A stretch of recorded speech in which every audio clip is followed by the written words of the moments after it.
கடலூரில் கடல் சீற்றத்துடன் காணப்படுவதால் வெள்ளி கடற்கரைக்கு மக்கள் வருவதை தடுப்பதற்காக தடுப்புகள் அமைத்து போலீசார் கண்காணிப்பு பணியில் ஈடுபட்டுள்ளனர்.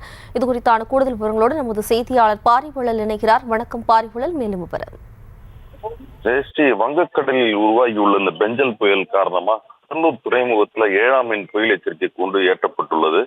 இந்த பெஞ்சல் புயலால நாளை மகாபலிபுரம் பரங்கிப்பேட்டை இடையே கரையை கடக்கும்னு சொல்லிட்டு வானிலை மையம் தெரிவித்தது.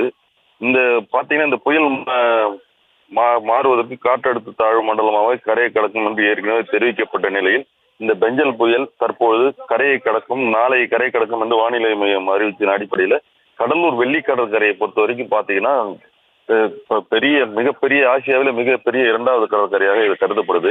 இந்நிலையே பார்த்தா அலையின் ஆக்ரோஷம் பாத்தீங்கன்னா கிட்டத்தட்ட 8 அடி உயரத்திற்கு அலையின் உயரம் இப்ப கடலூர்ல இந்த தென்படுது. இந்த அலையின் சீற்றம் காரணமாக பாதுகாப்பாக கிராமத்துக்குள் நீர் புகாத வகையில் கருங்கல் கொட்டி தடுப்பு அமைக்கப்பட்டு அந்த தடுப்பை மீறியும் தண்ணி வெளியே வரக்கூடிய காட்சியை இப்ப நம்மளால் பார்க்க முடிகிறது.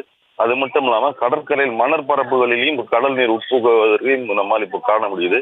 இதனால் பொதுமக்கள் யாரும் உள்ளே வர வேண்டாம் என்று எச்சரிக்கை செய்து காவல்துறையினர் அந்த பகுதியில் தடுப்புகள் அமைச்சு பொதுமக்கள்லாம் வெளியேறுமாறு அவங்க இப்ப அந்த வெளியேற்றும் பணியில காவல்துறையினர் தற்சமயம் ஈடுபட்டிருக்காங்க. கிட்டத்தட்ட ஓகே.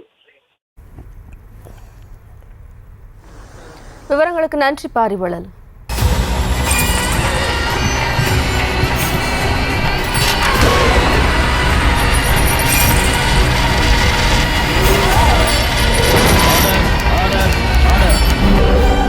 குற்றங்களின் மறுபரிமாணம் நிகழ்தகவு நமது நியூஸ் தமிழ் தொலைக்காட்சியில் விரைவில்.